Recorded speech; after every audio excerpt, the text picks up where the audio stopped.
amigos, sejam bem-vindos a esse espaço que há 3 anos, aqui mesmo, nesse espaço, a gente começou a produzir conteúdo apenas com um propósito: conectar o campo à cidade.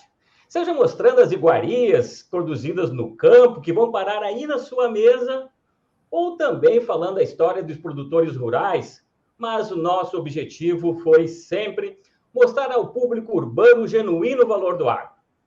E hoje, no programa de hoje, o nosso assunto é justamente a percepção do público urbano frente ao setor mais importante da economia brasileira. E também mostrar como esse setor, o agronegócio, se comunica com o público em geral.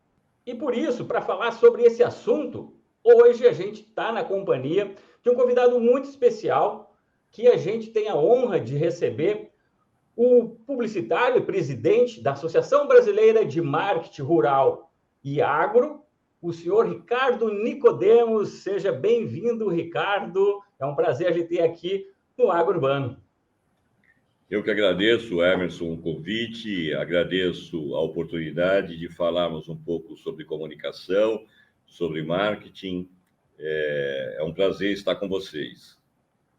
Ricardo, como eu falei na abertura aqui, esse é o propósito desse espaço do Agro Urbano. Também sempre foi esse o nosso verdadeiro motivo. Mas aqui, além de mostrar toda essa importância do agro, a gente também gosta de mostrar a história das pessoas. Afinal de contas, são as pessoas mesmo, né, que são responsáveis aí por fazer essa roda girar, vamos dizer assim, né? E por isso que eu gosto sempre de abrir o programa contando um pouco da história das pessoas e sempre mostrando um pouco como nasceu a sua relação com o agro, e eu gostaria muito de ouvir a sua história nesse sentido também. Claro, vamos lá. Vou contar um pouco da minha história e a minha conexão com o agro. Eu sou publicitário e há cerca de 25 anos, mais ou menos, eu atendia a um cliente do agro, um laboratório farmacêutico que tinha uma divisão de saúde animal. Então, ele trabalhava muito com os produtores de pecuária, com os pecuaristas. Certo. E no sentido de entender melhor como atuava o meu cliente, eu passei a visitar o campo e a entender um pouco dessa dinâmica do produtor, o que acontecia no dia a dia do produtor. A partir dessa minha inserção no agro, do meu conhecimento aí de campo, passei a atender outros clientes também do agro, mais voltados para a agricultura, e aí meio que eu fechei, tanto a agricultura quanto a pecuária. Eu tive os dois lados. E aí passei a conhecer toda essa cadeia produtiva. Então, o produtor, a indústria para a qual eu trabalhava, mas também aprendi muito com as equipes de vendas, com as revendas, visitei muita universidade, enfim, conheci esse mundo por trás da porteira. E o agro, a gente costuma dizer que quem entra porteira dentro não sai mais. E isso aconteceu especialmente comigo, quer dizer, foi uma relação de trabalho e que depois isso se transformou numa paixão. E de lá para cá, nesses últimos 25 anos, eu atendo clientes, eu trabalho para clientes,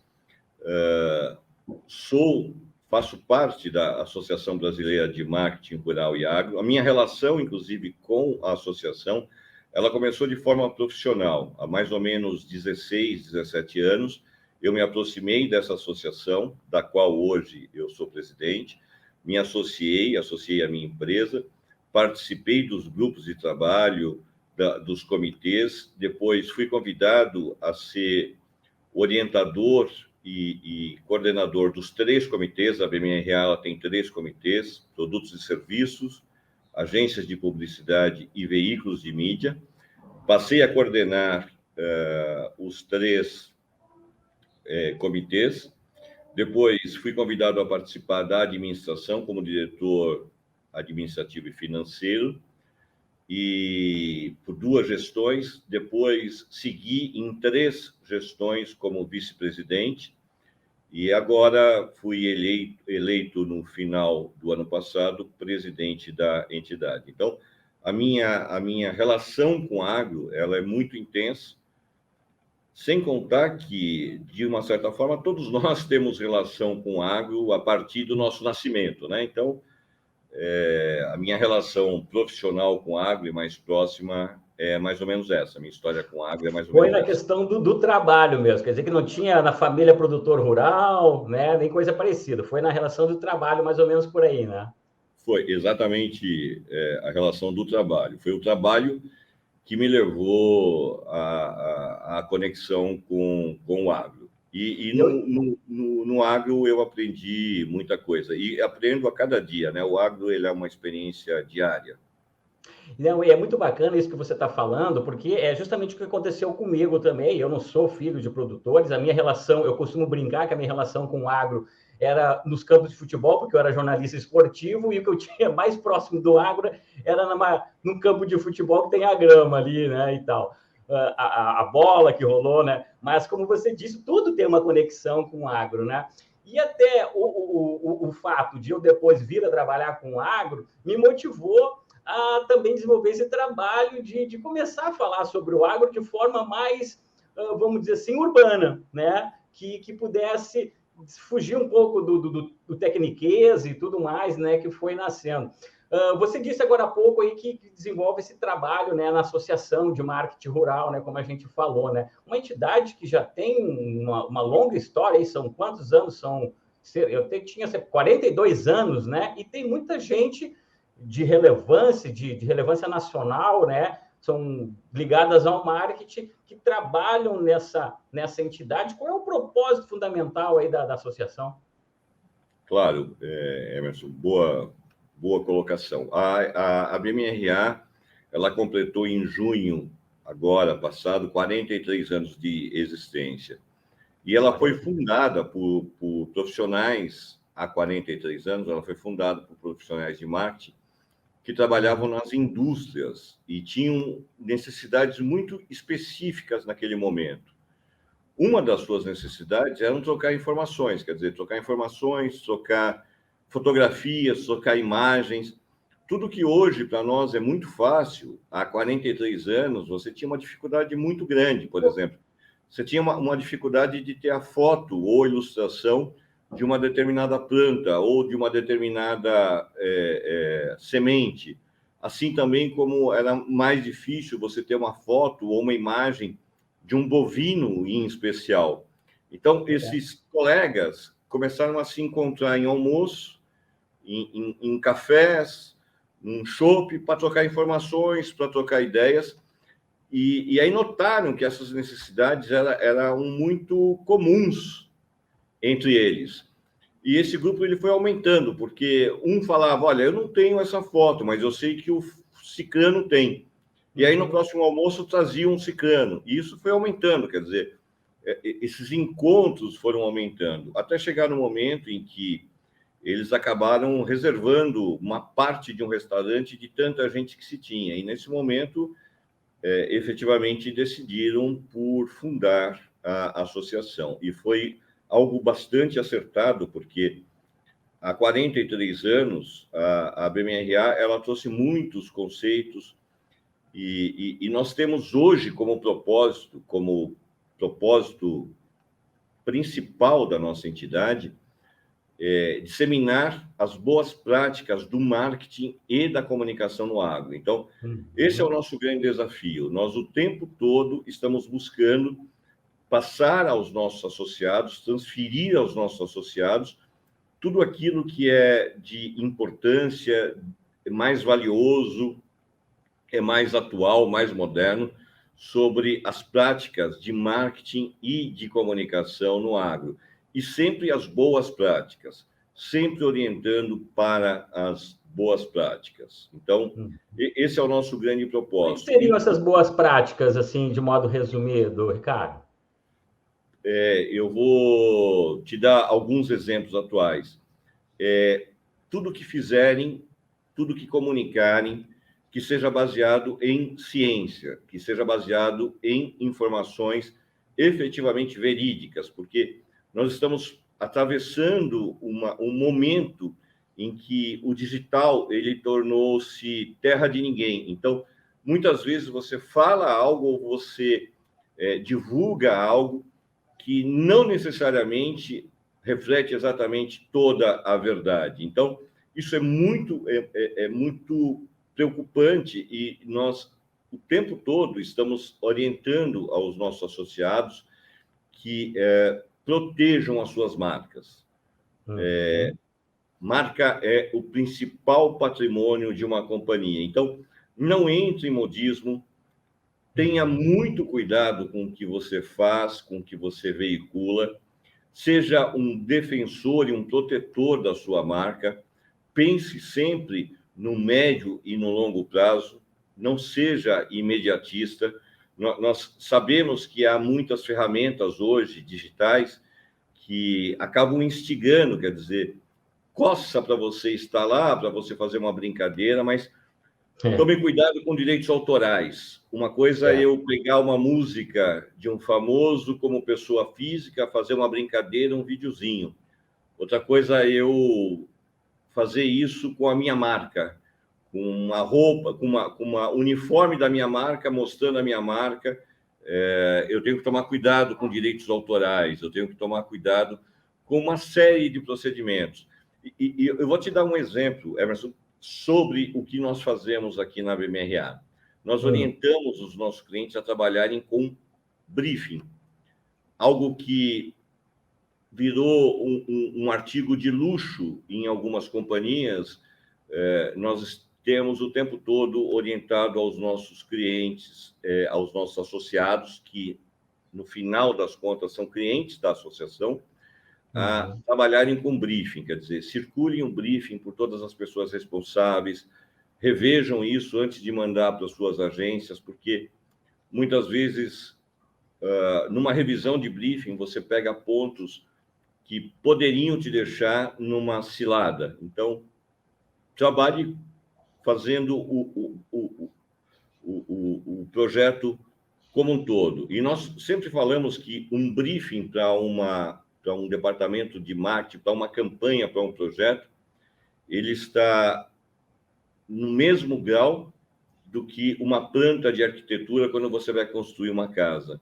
Boa comparação. Se você vai levantar os tijolos, se você não tem uma planta que te mostra onde é que você vai chegar, você pode chegar a um resultado excelente ou você pode chegar a uma tragédia. Então, se resguarde através do briefing. Isso é alguns dos exemplos que nós temos no nosso dia a dia para responder a tua pergunta, o que são as boas práticas. As boas práticas é tudo aquilo que te faz fortalecer a tua marca e nunca deixá-la numa posição vulnerável.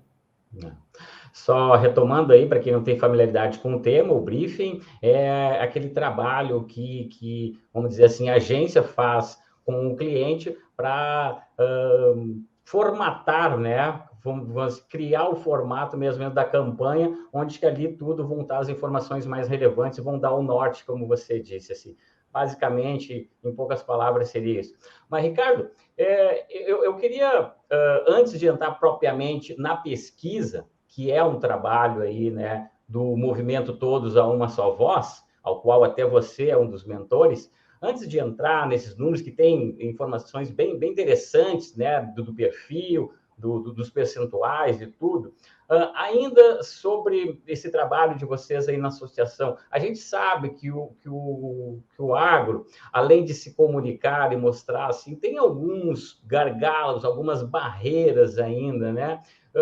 O que você ainda diz, o que você poderia citar que é um desses grandes obstáculos ainda que o agro precisa superar aí para se comunicar de forma melhor com o seu público? Seja dentro ou fora da porteira também, tá?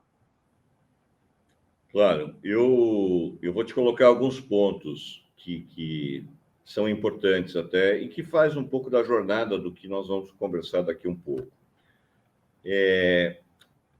Primeiro, o agro tem que contar a sua história. Nós, nos últimos 50 anos, se nós lembrarmos, há 50 anos, o Brasil ele era um grande importador de alimentos.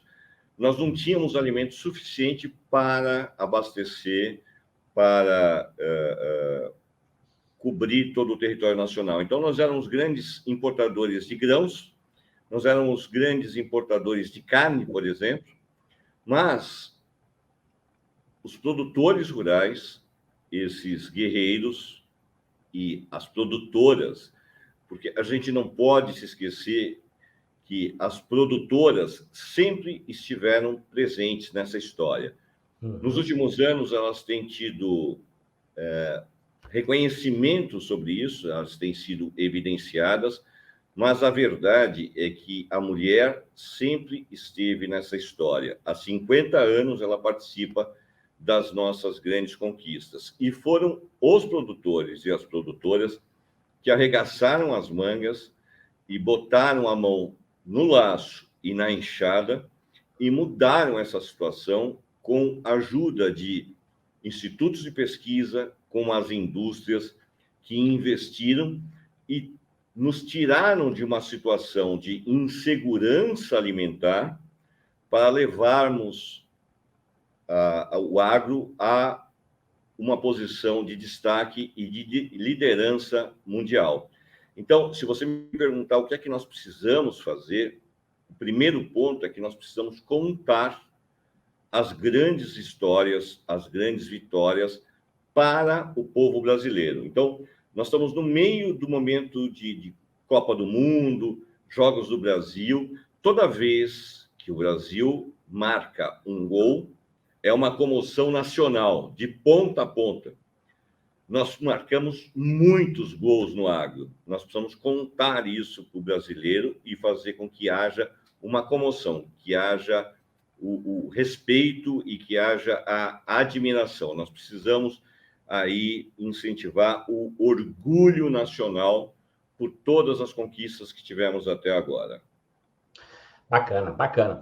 Então, tá, vamos falar dessa pesquisa. Mas antes, para nós, explica o que é o movimento Todos ou Uma Só Voz, um movimento aí ao qual, como eu disse, você é um dos mentores, idealizadores aí, e que foi responsável pela essa pesquisa. O que é esse movimento, né? Quem é que integra esse movimento e qual foi o propósito aí da pesquisa reunindo numa pergunta só? Vamos lá, eu vou te contar. Em 2018, nós pensamos em criar uma campanha de valorização do agro. Então, começamos a estudar, a estruturar, e num determinado momento desse trabalho, quando nós começamos a conversar com diversos públicos e fazer pesquisa, falamos com mães, com crianças, com professores, nós entendemos que não era uma campanha que nós precisávamos fazer, nós precisávamos, de fato, construir um movimento. E qual que é a diferença entre campanha e movimento? A campanha, você tem um momento de começar, um momento de sair, ela não é perene, ela não está o tempo todo no ar. O movimento não. O movimento está o tempo todo no ar. O tempo todo ele está sendo construído e levando informação. Não tem data para acabar. Não, ao contrário. Ele é perene. Ele começou e não para. Na verdade, ele vai agregando. É um movimento que vai agregando associações, empresas, quer dizer, é um trabalho de cocriação, é um trabalho de cooperação. Nós vivemos muito isso no agro, né? Essa ideia de cooperativas. O movimento é isso. Ele vai crescendo. E aí o movimento ele tem 3 grandes propósitos, 3 grandes objetivos. Um deles, muito parecido com o que vocês têm com agro urbano, que é conectar a cidade ao campo. A gente fala de conexão da cidade com o campo e não do campo com a cidade. Isso pode parecer semântica, mas não é. Quando eu levo a cidade para o campo, ela muda a percepção que ela tem. E isso foi provado na nossa pesquisa, que a gente já vai falar sobre isso. Esse é o primeiro. O segundo é desconstruir mitos. Nós temos muitos mitos que foram construídos e a gente precisa desconstruir. Perfeito. E o terceiro é incentivar a admiração pelos produtores rurais. Nós precisamos fazer com que os brasileiros vejam os nossos produtores de uma outra forma, que tenham neles uma imagem de grandes empreendedores, de grandes conquistadores, e eu diria até de heróis sem capa, porque durante 365 dias ao ano, 7 dias por semana, chova ou faça sol, eles estão lá provendo o que nos alimenta. Então, quem está na cidade toma o seu café, come o seu pãozinho, ou toma o seu suco, ou come a sua saladinha, tem que saber que por trás disso há uma família, há produtores, há pessoas, e sem essas pessoas, o agro não acontece, o agro não existe. Então, esses são os propósitos do movimento. E aí, o movimento também tem como propósito criar campanhas que levem essa mensagem e essa ideia para a cidade. Quer dizer, como é que eu faço essa conexão? Através da comunicação. E foi no momento que nós estávamos criando a estratégia que nós fomos em busca de pesquisa, de informação. E aí nós entendemos que não havia informação disponível e atualizada, que nos dessem qual era a percepção do brasileiro. Então, como é que eu vou construir uma campanha se eu não sei o que o meu interlocutor pensa? Foi a partir daí que decidimos reunir 15 grandes profissionais, experts, especialistas em diversas áreas, e planejarmos, estruturarmos e desenvolvermos o maior e mais completo estudo sobre percepções do agro, o que pensa o brasileiro. Foi a partir desse ponto. Desculpa lhe interromper, Ricardo. Claro que eu vou querer saber de você, detalhar como foi a pesquisa e tudo, mas jornalista sabe que ele já vai direto ao ponto, né? Me diz aí, qual foi a percepção do público urbano pelo agro? Qual foi essa percepção, assim? Eu vou te dizer, o que nós temos feito, assim, essa é uma pesquisa muito longa, só para você ter ideia, o relatório público que está disponível para quem quiser baixar, depois a gente deixa o site aqui para quem quiser baixar, tem mais de 120 páginas o relatório, mas eu vou sintetizar em 3 blocos, toda a pesquisa em 3 blocos. Então, o primeiro bloco nós estamos chamando de boas notícias. E aí, eu vou te dar 2 boas notícias desse bloco. A primeira é que 7 a cada 10 brasileiros têm uma atitude positiva em relação ao agro. Então, a cada 10, 7 ou 70% da população tem uma atitude positiva em relação ao agro. E isso, Emerson, muda por completo a ideia que nós tínhamos quando nós começamos a fazer o trabalho, porque era corrente dentro do setor que a população brasileira não admirava o agro. E isso não é total verdade. Ao contrário, nós descobrimos através da pesquisa que o brasileiro tem uma atitude positiva, a grande maioria tem uma atitude positiva em relação ao agro. A segunda boa notícia que nós temos nesse bloco: o agro é um dos setores mais admirados do país. Ele só fica atrás do setor da saúde, e que tem uma explicação muito plausível em relação ao momento que nós estamos passando. Claro. O segundo bloco é um bloco de alerta. E aí eu vou te destacar um dos grandes alertas. É que naqueles 30% da população que não é favorável, que não tem uma posição positiva em relação ao agro, está um grande número de jovens entre 15 e 29 anos. Ou seja, são jovens que amanhã serão líderes, que amanhã serão consumidores e que têm um potencial, uma propensão muito grande a boicotarem. Ou seja, este é o momento de nós conquistarmos esse público. A gente tem utilizado a palavra conquistar porque conquista é algo que você vai aos poucos, quer dizer, você vai trabalhando esse público. E o terceiro bloco que eu quero te colocar é janela de oportunidade. Nós estamos numa grande janela de oportunidade agora para iniciarmos um grande projeto de comunicação. Esse é o momento. É o momento em que a população tem uma atitude positiva e aí você pega isso como uma mola propulsora. Ricardo, agora sim, sobre a formatação dessa pesquisa. Eu até vi que é uma pesquisa pioneira, eu acho que não tinha nada nesse sentido, né? Qual foi, assim, a formatação dessa pesquisa, a preocupação dos aspectos quantitativos, qualitativos, né? Fala um pouquinho sobre as características, assim, da pesquisa, porque, como eu disse, assim, foi até pelo acesso do material que eu tive, que era um formato bastante pioneiro, né?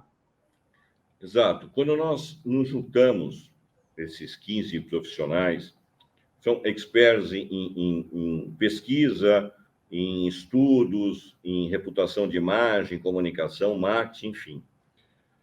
Nós colocamos como propósito para esse projeto que ele fosse o mais completo, o mais importante, e que ele pudesse ser base para estudos científicos, tanto no Brasil quanto fora do Brasil.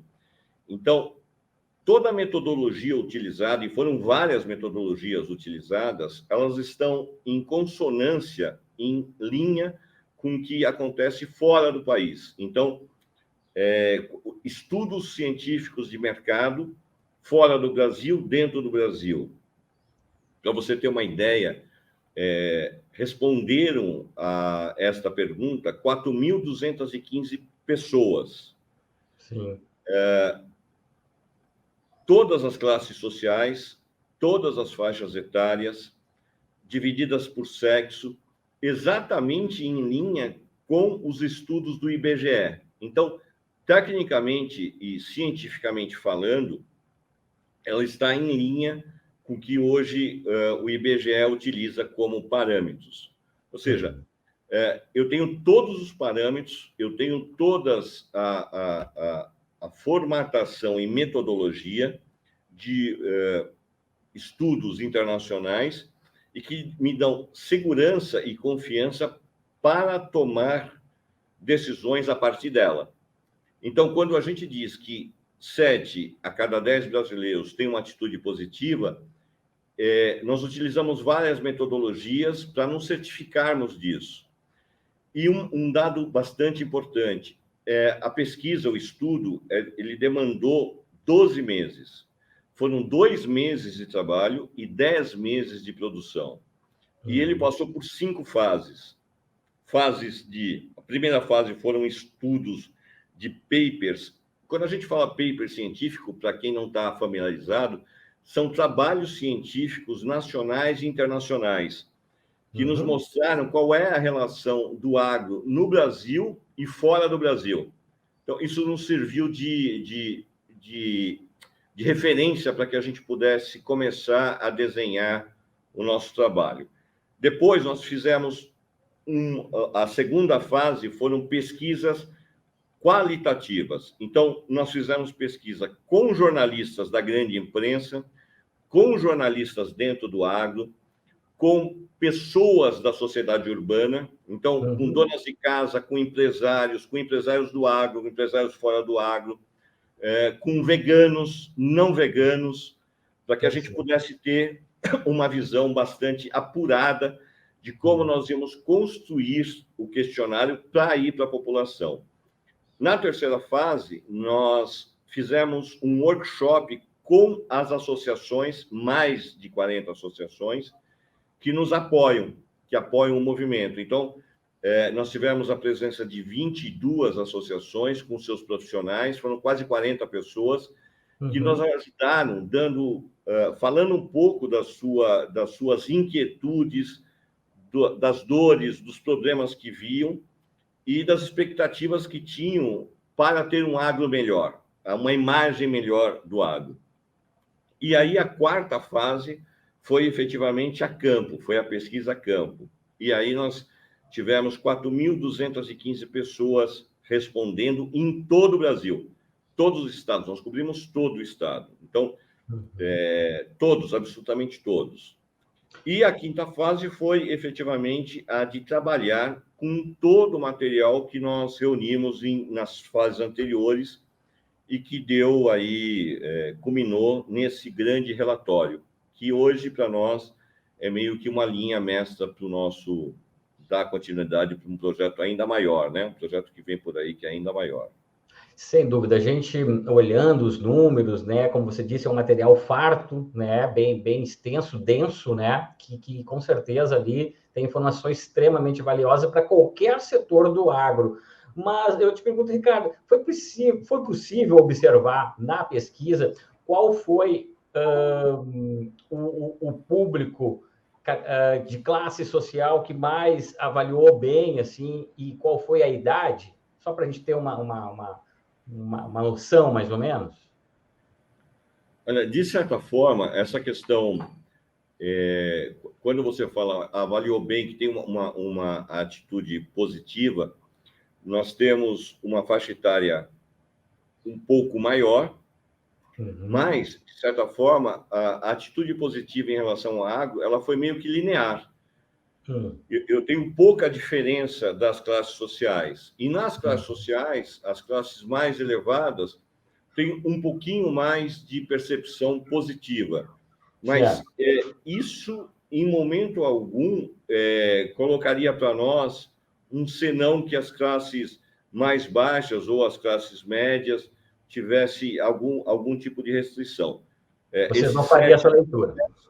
Tá todo mundo, quer dizer, a gente não tem uma restrição. Evidentemente que quando a gente vai na estratégia por clusters, nós dividimos a população em grupos, então chamamos de clusters, quer dizer, grandes grupos, nós temos características e peculiaridades diferentes. Aí eu tenho um pouquinho mais de ascensão ou maior propensão a ter uma atitude positiva ou menor propensão a ter essa atitude positiva. Mas, via de regra, Emerson, eu colocaria para você que a população, no geral, tem uma percepção positiva, um posicionamento positivo. O que nos preocupou,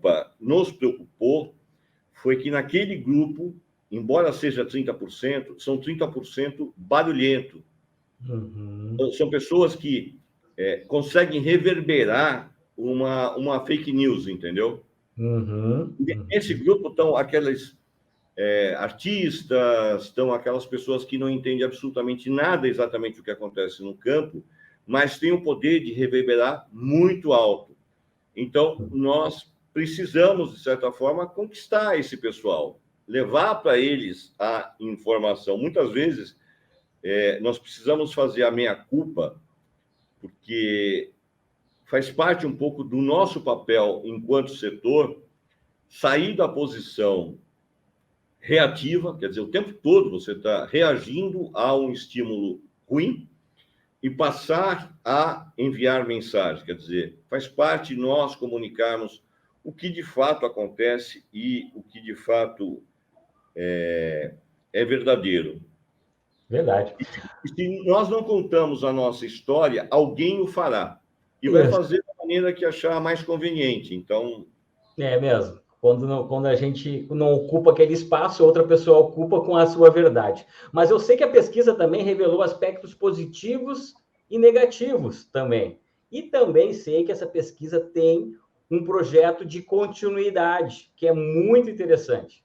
Mas vamos fazer o seguinte, cara, a gente faz um breakzinho para tomar uma aguinha, coisinha rápida, e a gente já volta para saber um pouco mais sobre a pesquisa desses aspectos positivos e negativos e também os próximos passos dessa pesquisa e do projeto. Feito? Feito. Vamos lá. Então tá, fica aí que a gente já volta, o AgroUrbano já volta. Valeu? Sempre tem alguém na nossa lista de presentes que gosta de coisa fina, comida boa, lugares bonitos e a gente não sabe o que comprar. Quer uma sugestão? A edição especial do Extra Fresco, o Guia de Azeites do Brasil. Eu selecionei os melhores azeites do Brasil e fiz uma edição bilíngue para a gente mostrar para o mundo o que a gente tem de bom. Incluí também passeios que podem ser feitos em olivais e receitas para todos os momentos do dia. Essa edição presenteável inclui 2 azeites, porque você sabe, na hora de cozinhar não precisa ser um fio, pode ser um rio de azeite.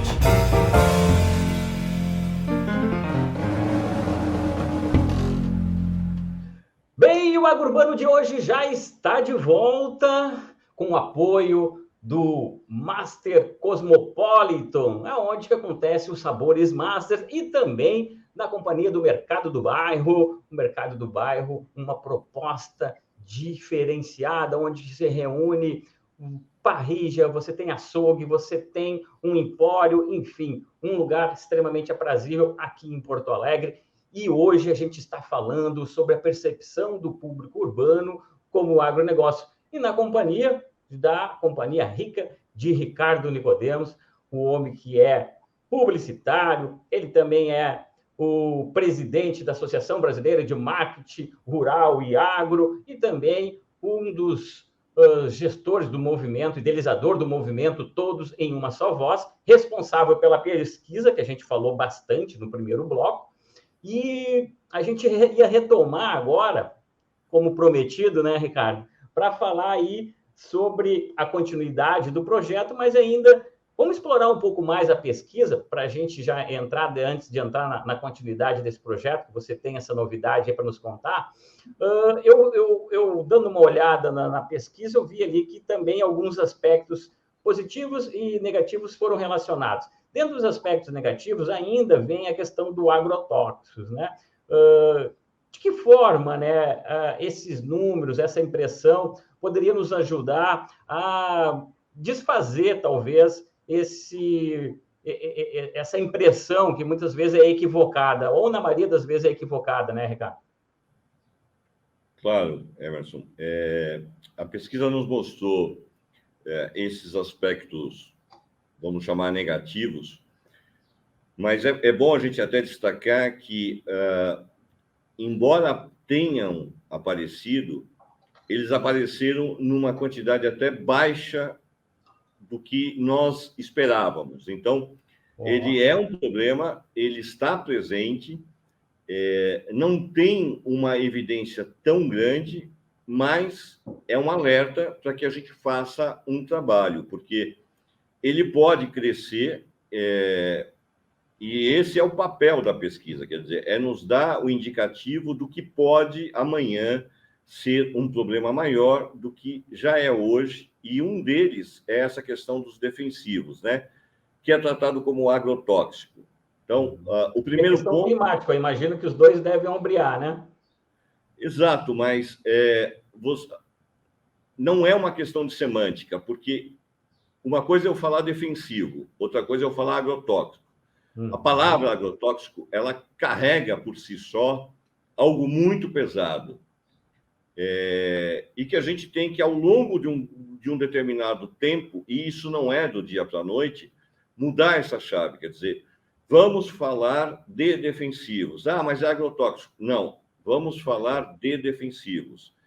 E mostrar que o defensivo nada mais é do que um medicamento das plantas para proteger as plantas.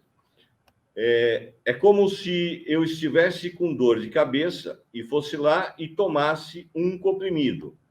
Se eu tomar um comprimido, eu vou tratar a minha dor de cabeça. Se eu tomar 20 comprimidos, eu vou passar mal. Eu posso, inclusive, ir a óbito. Então, é importante que a gente comece a fazer esse tipo de analogia. E também dizer o seguinte: meu amigo, se você tiver com uma enxaqueca forte, que te parte a cabeça, por acaso você tomaria um fitoterápico ou você tomaria aquele 500, aquela droga, porque o medicamento é uma droga, para cortar a tua dor de cabeça? É isso. Eu tomo um comprimido e acabo com a minha dor de cabeça. Eu utilizo o defensivo na medida indicada pelas autoridades sanitárias e pelos fabricantes e resolvo um problema. Não enveneno. Eu estou resolvendo um problema. Está aí a ciência, estão aí os estudos.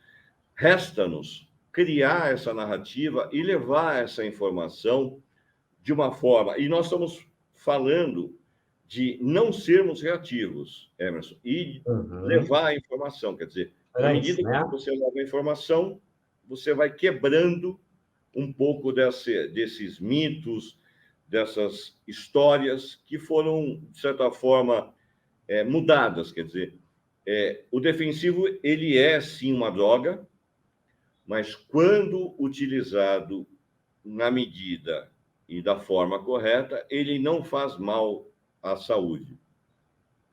Informação acima de tudo. Teve uma frase, até vou colocar aqui, que me chamou muita atenção, que o custo da sua empresa aumenta, eu botei entre aspas porque isso está, né, nesse relatório, se o setor não é percebido favoravelmente, né?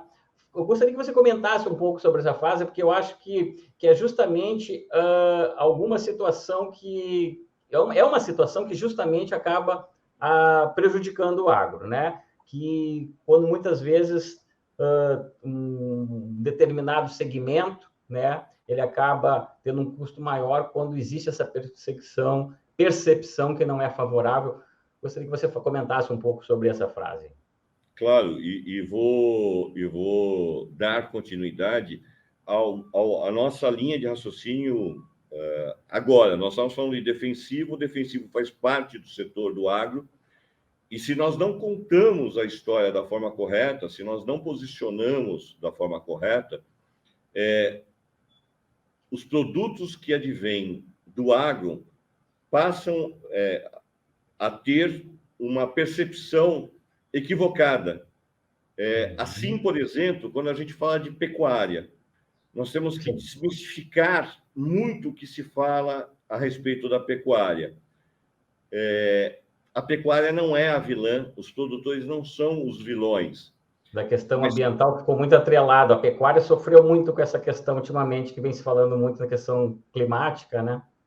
Exato. Então, o que nós estamos falando, essa frase significa o seguinte: o custo da sua empresa, quer dizer, as empresas que estão na cadeia produtiva da pecuária, elas sofrem de forma desfavorável quando acontece isso, quando eu atrelo a pecuária ao desmatamento. Quer dizer, essas imagens, elas têm que ser separadas.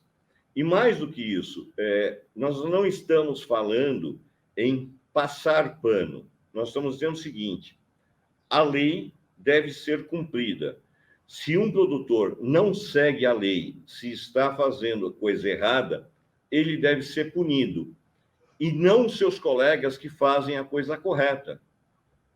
É isso. Então, nós precisamos efetivamente trabalhar essa questão da narrativa, separar o joio do trigo e mostrar o que de fato acontece. Mas o setor precisa fazer isso. Se o setor não fizer, ele fica o tempo todo reativo. E toda vez que você assume uma postura reativa, Emerson, você já sai em desvantagem. Toda vez que você precisa justificar ou ter que se desculpar por algo que você não fez, você já sai numa posição desfavorável. Desfavorável. Perfeito. A gente falou dos aspectos negativos aqui, né? Mas também, obviamente, tem muito mais aspectos positivos, né? Podemos relacionar alguns dos aspectos positivos mais mencionados, assim, que ele salta à memória agora, Ricardo? Bom, um dos que mais nos chamam a atenção é que o agro ele está muito relacionado à questão da geração de valor. Então, há uma percepção de geração de valor, há uma percepção de valor e riqueza, né? Se tem essa percepção, há uma percepção de um gerador de empregos, de renda. Há uma percepção de tradição, mas não uma tradição ruim, uma tradição boa, aquela coisa de família, a tradição familiar. Então, isso também é muito importante. Em alguns momentos, foi dito a questão de ter uma imagem relacionada à inovação. Então, essa questão da tecnologia que hoje é aplicada no campo, isso já começa a ser percebido pela população. E, de novo, isso ela muda um pouco de grupo para grupo. Eu tenho um grupo que percebe mais tradição e eu tenho um grupo que percebe mais modernidade. Quer dizer, eu tenho que fazer um trabalho para equilibrar isso e para tornar essa imagem positiva para todos. Mas o que salta agora são esses pontos. E uma informação também bastante interessante. Pois não. Quando perguntado o que vem à sua mente quando se diz o agro, né? Quando se fala de agro, um grande percentual, se não me falha a memória, 78%, declaram que é alimento. Então, o agro ele está muito relacionado ao alimento, e isso é excelente, porque o alimento é uma necessidade básica. Quer dizer, é muito fácil de você entrar numa linha de comunicação quando você tem como principal elemento aquilo que te nutre, aquilo que te deixa efetivamente vivo. Perfeito. Sim, se você não comer, você vai passar mal, você vai morrer. Quer dizer, e de certa forma, o alimento é uma das necessidades fisiológicas básicas do ser humano. Então, essa importância está muito atrelada com a agro, e isso é uma excelente notícia. Claro, isso é muito bom. Exatamente, está ligado à sua essência, né? Ricardo, você me disse aí, antes de nós começarmos a nossa conversa, que tem um desdobramento essa pesquisa, né? Além do farto material de números, né, e percentuais aí que a pesquisa gerou, vocês também têm um prosseguimento aí, um projeto que vai dar seguimento também a essa pesquisa, essa primeira iniciativa. O que seria esse novo projeto? Qual seria esse segmento? Quais seriam os próximos passos aí? Claro, eu vou te contar. Bom, a pesquisa ela foi idealizada, foi pensada e realizada em razão de uma necessidade. Nós estávamos estruturando uma grande estratégia de comunicação, um projeto de comunicação, e precisávamos partir de uma base de informações efetivamente confiáveis e sólidas. Então, todo esse trabalho de pesquisa e todos os levantamentos, nós consideramos isso como a fase 1 desse projeto, que nós chamamos de diagnóstico. Então, a pesquisa está na fase 1 de um grande projeto, e essa fase é o diagnóstico. Esse grande projeto nós intitulamos de Projeto Marca Agro do Brasil. Então, Projeto Marca Agro do Brasil, porque nós chegamos à conclusão, Emerson, que durante 50 anos nós trabalhamos muito, evoluímos muito em várias frentes. Tecnologia, inovação, produzimos muito mais em muito menos espaço, aprendemos e temos aprendido a ser sustentáveis, a preservar o meio ambiente, mas nós não investimos em comunicação, nós não contamos as nossas histórias. E aí nós estamos, nesse momento, planejando o que nós estamos chamando de maior projeto de comunicação, porque não é apenas campanhas publicitárias, é uma série de iniciativas que vão desde levar jornalistas que não são do agro para conhecerem o que o agro evoluiu, como é que funciona a dinâmica do campo, porque nós temos muitos jornalistas de grandes editorias que não conhecem o que acontece no campo e, no entanto, fazem pautas em relação ao campo. Então, nós vamos dar oportunidade e ajudá-los a conhecer efetivamente o que é o campo. Passando por ações em escolas, nós precisamos trabalhar as escolas, precisamos trabalhar os alunos e professores. Quer dizer, nós teremos uma série de ações voltadas às escolas. Nós teremos uma série de ações de ativação em espaços públicos, em supermercados, em shopping centers, e, evidentemente, nós teremos ações de comunicação, de propaganda em diversos meios. Quer dizer, nós estamos unindo várias ferramentas para que o agro se torne uma paixão nacional, assim como é o carnaval e o futebol. Aí você vai me perguntar, isso é fácil? Não, isso não será fácil. Leva tempo. Isso levará tempo e nós precisamos ser como os nossos produtores, pacientes e persistentes. Perfeito. Nós temos culturas em que o produtor ele precisa esperar 3, 5 anos para colher aquilo que ele plantou. Então, nós teremos que aprender com os produtores a ter paciência e sermos persistentes.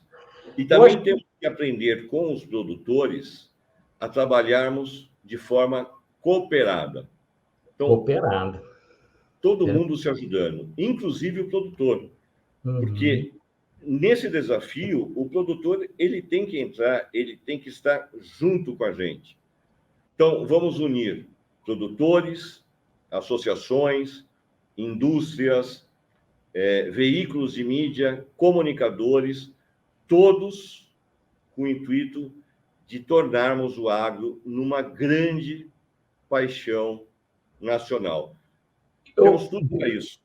E eu acho muito importante, muito interessante quando você fala de transformar no agro uma paixão nacional, porque da mesma forma que nós temos a vocação para o futebol, nós temos a vocação para o agro, e por que não nos orgulharmos disso? Né? Eu acho que passa muito por aí, passa muito por a gente desmitificar, desmanchar mitos, né? Fake news, muitas vezes, mas o brasileiro ele pode sim, né, se orgulhar de morar num país, né, onde que é um grande responsável pela produção de alimentos, da mesma forma que morar num país que é referência no futebol, que é referência, né, outras coisas. Então, me parece assim que é algo que a gente tá caindo de maduro, né? Porque nós temos mais é que nos orgulharmos de ser um país que tem essas características naturais, né? E que transcendem só o nosso país e acabam sendo importantes até mesmo para o mundo inteiro, né? Você tem razão, e a linha de raciocínio é exatamente essa. Inclusive, nós temos muitas referências e exemplos de países pelo mundo. Pergunta, por exemplo, para um colombiano qual é o café melhor do mundo. Verdade. Qual é a paixão de um colombiano? É o seu café. Pergunta para um português qual é o melhor azeite do mundo. O azeite português é uma paixão nacional, quer dizer, é um ícone que o português tem orgulho de falar. Nós somos líderes em diversas culturas. Temos o melhor café, somos líderes, pelo menos, em 10 culturas e rebanhos. E a gente precisa contar isso para o brasileiro. Do mesmo jeito que toda vez que o Brasil faz um gol na Copa, nós precisamos contar as dezenas, centenas de gols que fizemos ao longo da história. Isso é importante. E isso vai mudar um pouco desse posicionamento. E por isso que nós falamos que nós estamos num momento muito propício. É uma janela de oportunidade, porque hoje o brasileiro ele tem uma percepção, ele tem uma atitude positiva.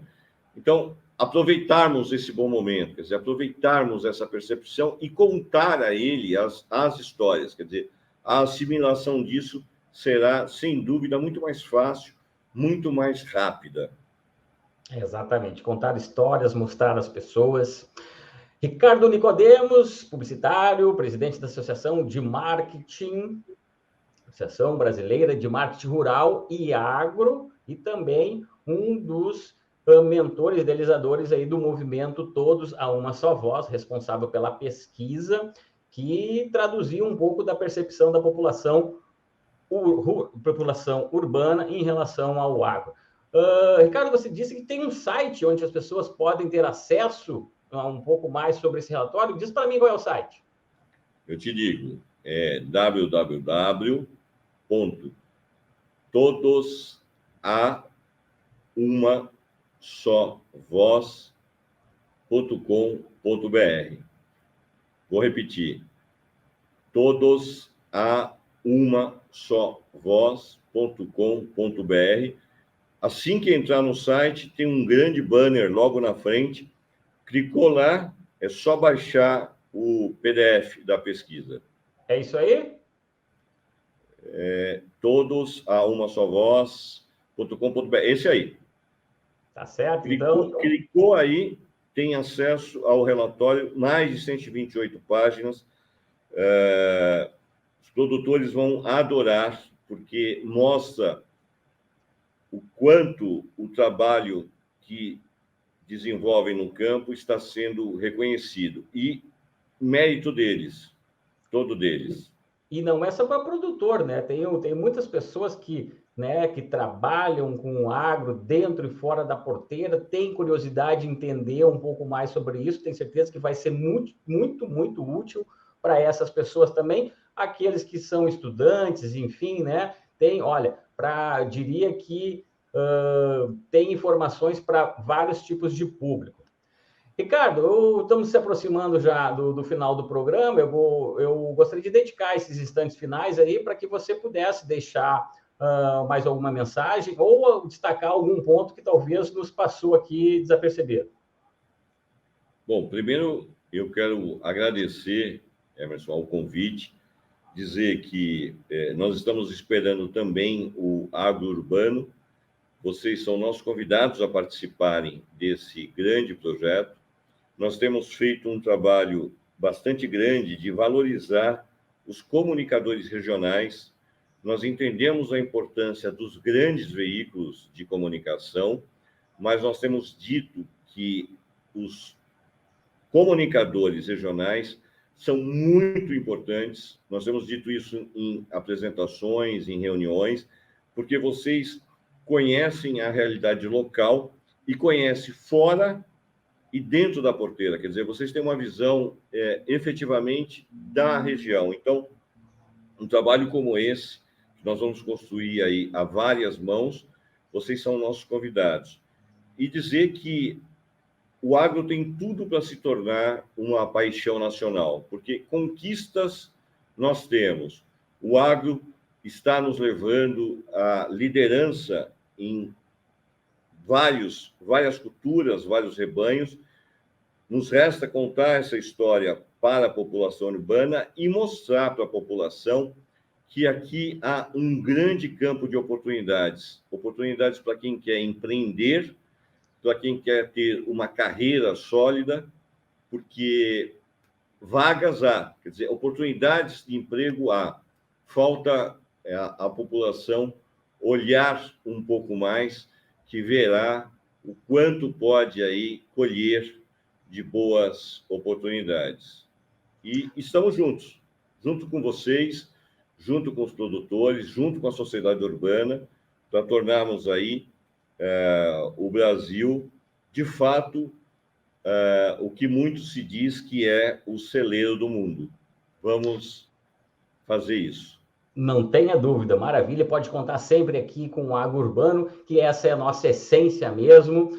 Ricardo Nicodemos, muito obrigado a você que nos acompanhou. Perdeu o Agro Urbano? Quer ver outros episódios? Vai lá, Agro Urbano TV, passa no YouTube lá, se inscreve no canal e você vai ver todos esses programas aí que a gente já fez, falando sobre vários assuntos, várias culturas, sempre aqui nesse espaço no Agro Urbano. Muito obrigado a você que nos acompanhou. A gente volta num próximo programa e até uma próxima. Vamos em frente. Valeu. Obrigado, Ricardo. Tchau, tchau. Muito obrigado. Até a próxima. Valeu. Tchau, tchau.